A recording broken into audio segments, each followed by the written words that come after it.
ABCD!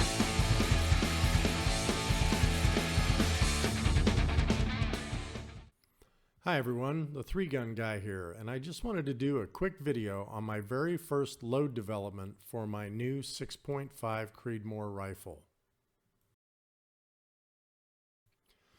Alright, well since this is the first load for this rifle that I wanted to work up, I wanted to start kind of small. I didn't want to get to any overpressuring or anything like that. So what I did was I started with 40.9 and 41.1, 41.3, and 41.5 grains. Now I know some of you are saying those are too close together, and you're probably right. But again, this was the first time I wanted to try this, so I just wanted to kind of take a shot at it. Now, with that being said, what we saw here was at 40.9 and 41.1, we had some pretty good groupings. 41.3 had some really good groupings, and 41.5 was kind of just out there.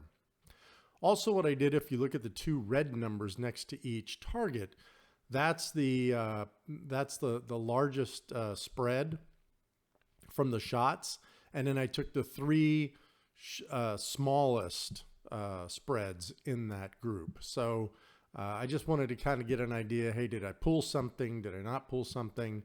And if I did, then what was the smallest grouping that I might have?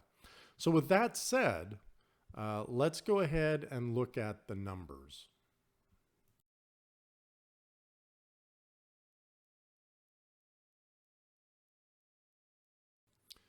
Well, these are the results. Let's zoom in a little bit, because what you really see right at the very beginning is, if you look at the very right of this graph, you can see that 41.5 is kind of all over the place. It has an SD of 11, ES of 38, and it just, the groupings were not good. So I immediately eliminated that option from the load. So we ended up with something between 40.9 and 41.3. If you look at 41.3, there looks like a really nice flat place there in about the last 5 shots. But again, it had a good SD of, I think that's 5.87, but the ES was still a little large, and the grouping was pretty good.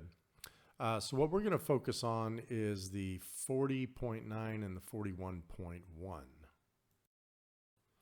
So look, I'm going to keep this really simple. If you look at that graph and you don't see that 41.1 is the node, I mean, look at that SD of 3.87 and an extreme spread of 11.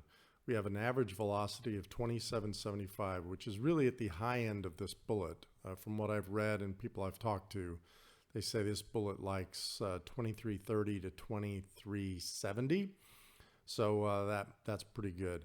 Now, as far as the grouping goes, that grouping was a little large. So if I look back to 40.9 with an SD of 811 and an ES of 29, that's not very good, but the grouping was better.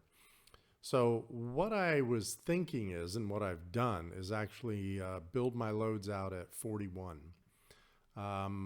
After some further testing and some further shooting, I found that really is a good load for now, for where my barrel is in its life, which is in its infancy, and for what I want to shoot right now. And again, guys, I'm not going to go after a national championship or regional championship. I'm just out here to have fun, and I don't want to overpressure those cartridges. I don't want to wear my barrel out in 1,500 rounds.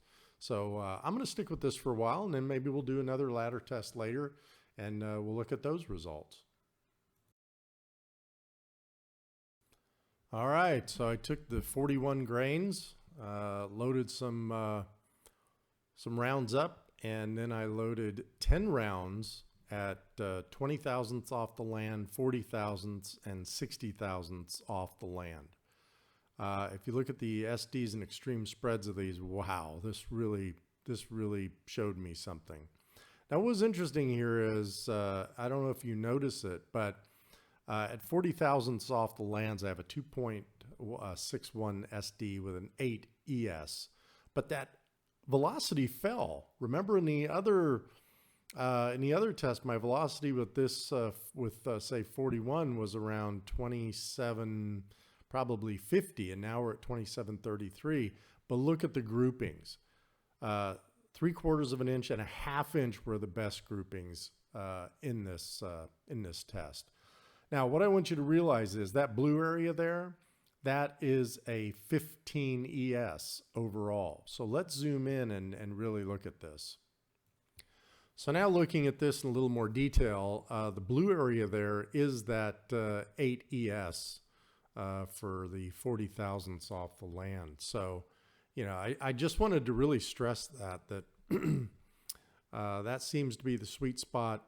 The velocity is not high. I know that, guys. I know a lot of people are up there. They want 28, 2850, and that's great. You know, that's great.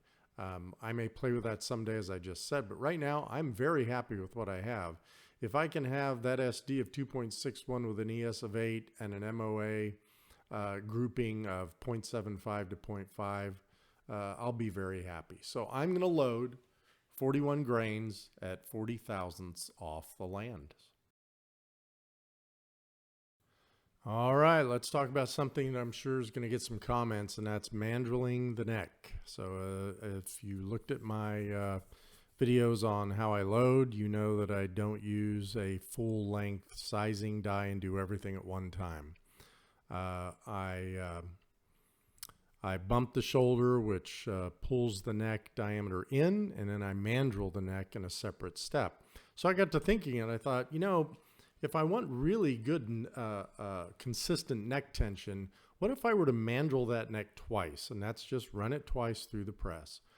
So what I did is I took 10 rounds, like I usually do, and I used 5 for velocity and then 5 for accuracy. And what you're seeing here is the accuracy part of it.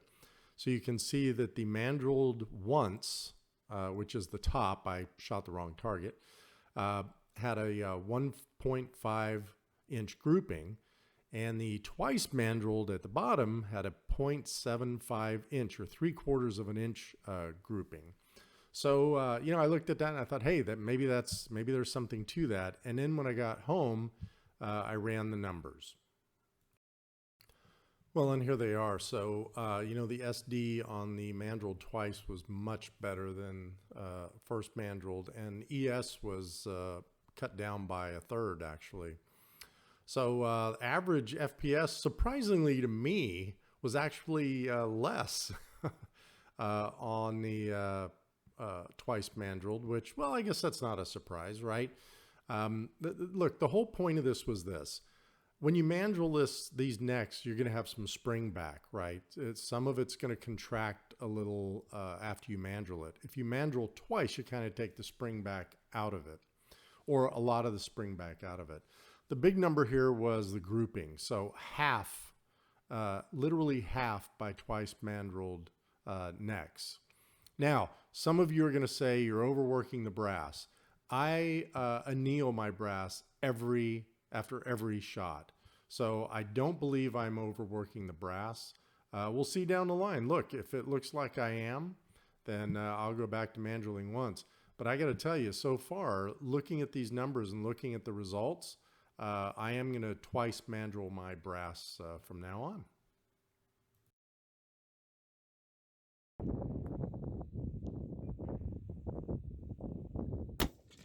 Nice.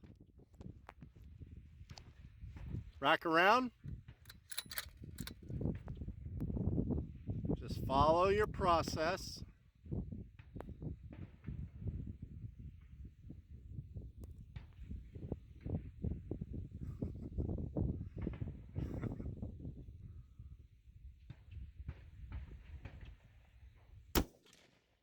Nice.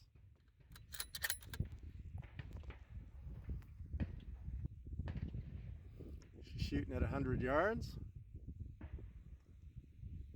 Nice. Bolt back. Magazine out. So remember, you push the little button forward right near the magazine. Very good. Excellent. Well, I thought I'd just throw that in there for some entertainment, but hey, look at this grouping. That's 100 yards, 10 shots, and she did pretty darn good. So hopefully she'll get some practice in on that Bergara, and I'd love to see her shoot a match with me. Anyway, hey, I want to thank you all for tuning in again, and I hope this was beneficial. And we'll just keep working on the reloading journey together. And again, thanks for watching, and shoot straight.